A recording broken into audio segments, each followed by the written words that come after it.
Wiseman tries keeping it alive, does so. Baseline jumper. Jimmy Wise with another bucket. This is James Wiseman. Now back to the morning roast with Bonte Hill and Joe Shasky. Hey, Wise, that's Johnny Kane, play-by-play guy on 97.1, The Ticket in Detroit. The Ticket. It's 97. Remember The Ticket? We used to have the Ticket here locally in San Francisco. James Wiseman last night. We're talking about prospects. I saw something yesterday from Susan Slusser, who covers the San Francisco Giants, and I'll tie this all in, so just bear with me, folks. It's Joe Shasky, Alan Stiles this morning on the Morning Roast. And, you know, Joey Bart, number 2 overall pick, drafted to a team that was in transition. I thought he was going to be a player, and now I'm seeing reports that he might not even make the team. And it's very interesting. I'm starting thinking, man, he's a number 2 overall pick. Well, James Wiseman was a number 2 overall pick and was supposed to, at the time, help a team in transition. Oh, Trey Lance was the number 3 overall pick. Now, not a team in transition, but a team looking to get over the hump in terms of winning it all and adding an element to their offense that maybe they didn't have before. And all three have this commonality where either the organization's life cycle doesn't line up with where the players' development is, or they're just not good enough. You know, pick your poison. And so last night, James Wiseman has his debut in Detroit, and man, did you catch the highlights? Because I sent it to the group thread. I did. They were all over Warriors Twitter. Everybody needed to watch. Of course. And we know what Wiseman is good at. We know he's got touch. He's got a lot of different shots in his bag. What was wrong with Wiseman was, number 1, injury, number 2, timing, and number 3, I still think was fit. That's not to say I think he's going to be a perennial all-star, but I do think he's going to be, at the very least, serviceable in this league. There are a lot of guys getting run in this league, and I know they're really good players. It's the NBA, but relatively speaking, there are some guys getting run in this league that you got to look at James Wiseman, how young he is and things. I mean, he can at least be that. People joking. I know. I think even Warrior fans out here slurp Mo Spates. Mo Spates couldn't bend over and guard a chair.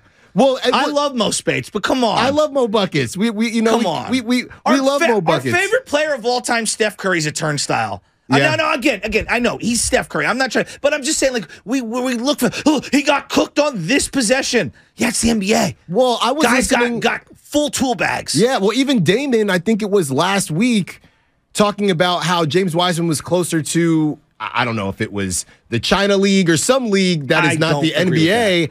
I don't know that James Wiseman will be a star, but I do think he will have a nice 5 to 10 year career. I don't think that's crazy to say. He'll be in the league longer than 5 years. And I'll be honest. Some of that might be because everybody's going to want to crack the code. I would say maybe 2 to 3 years could be, we're just going to continue to take a chance on him. And maybe he hits, maybe he doesn't. But I think he at least gets to a 5-year mark. Quan Brown, was he a good player? Not according to Stephen A. Smith. I'm asking you.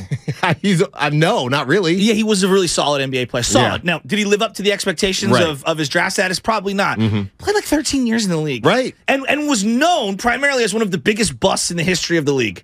All right. It's all based on, I guess, what the expectations are. Exactly. Right. And so, like, even Darko Milicic's hung around longer than everyone thinks. Right. And he was no good. You know. So people want to be the first one to say, "Yeah, I made it to work." I watched James Wiseman last night, and I was very fascinated. First off, I'm rooting for him. I'm going to tell you this right now. I think the Warriors made a mistake.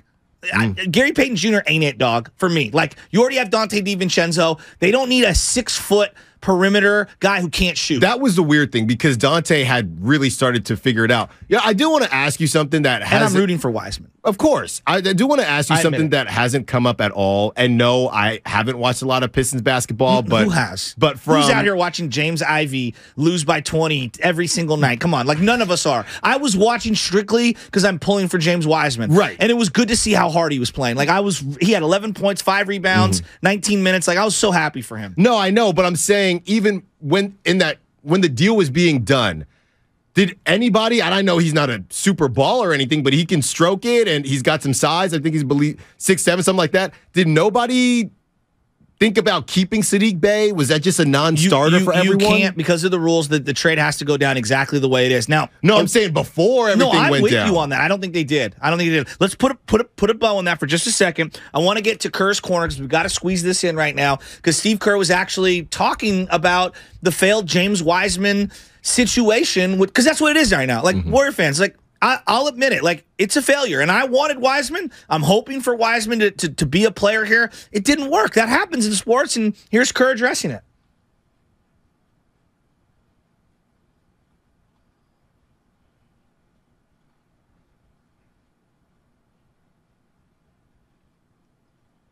Basically, it just came down to his inexperience.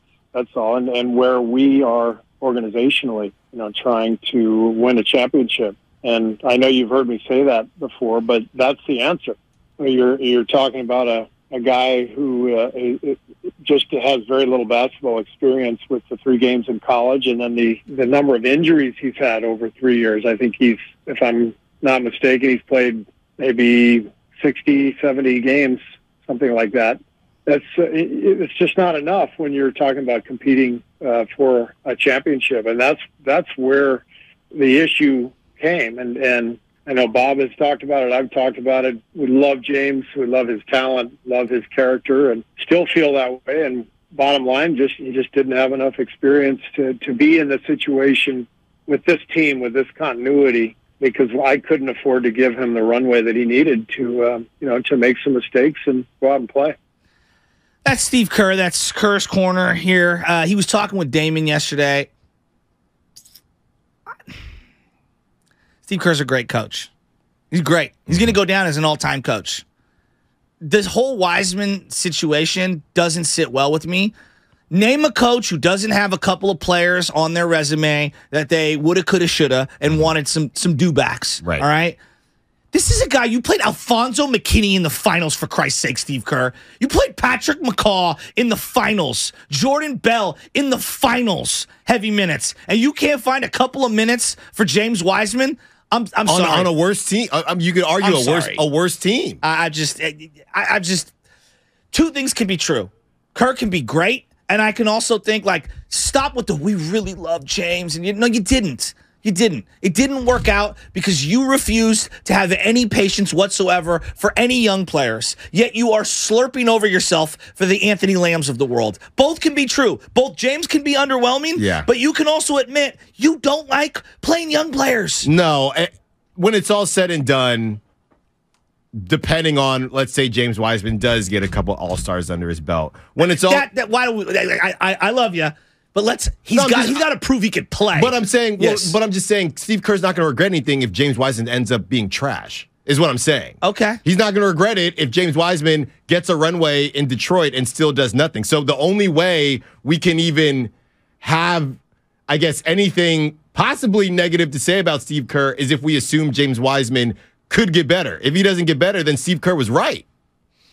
We don't know yet. I mean, Steve Kerr's job is not only to win games. I know I was listening to Ray yesterday. The job is to win games. Yeah. No. There's 15 things that a man. Yes. Ultimately, the ultimate goal is to win games. But there's all these small goals that you're trying to achieve simultaneously. Yeah. Maximize Steph Curry. Get your team to buy into whatever your concepts are that you believe are going to help you win the most. Yeah, and also in there somewhere, whatever team you are being, is developing young players. I said this yesterday, and I will continue to say this.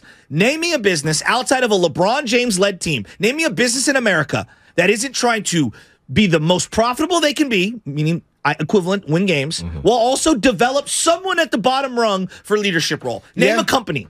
No, everybody has to do it. You have to. So this thing that the Warriors are the first team in modern business to try to develop a young person into a leadership role is asinine. Has anybody asked, because we're doing a lot of the Anthony Lamb to James Wiseman thing, and I think it's close enough in terms of Lamb does a couple of more things better than James Wiseman. But the thing is, he's some defensive stalwart because that's the number one thing, defense. Yeah. Anthony Lamb is not. Right. Well, he looks like, you know what? There are guys that look like they play. It's called the Todd Linden. They play. Try hard. Let me run to the right 3 steps so I can make a diving play to the left. Yeah. When all I could have done is just, move left properly the first time and caught it standing up. It looks really tough when they're trying to run through screens or head whips back. Exactly. Sometimes they fall for it. James Wiseman just literally, it's just a matter of, what was it specifically that made you feel like he couldn't get any run on a 500 team? That's it. Because they still view themselves as a championship contender. When I would tell them this year is evidence that you need to make the playoffs, but also simultaneously, this thing's coming to an end. Yeah. This thing's at some point, it's coming into an end. So both things can be true. Look,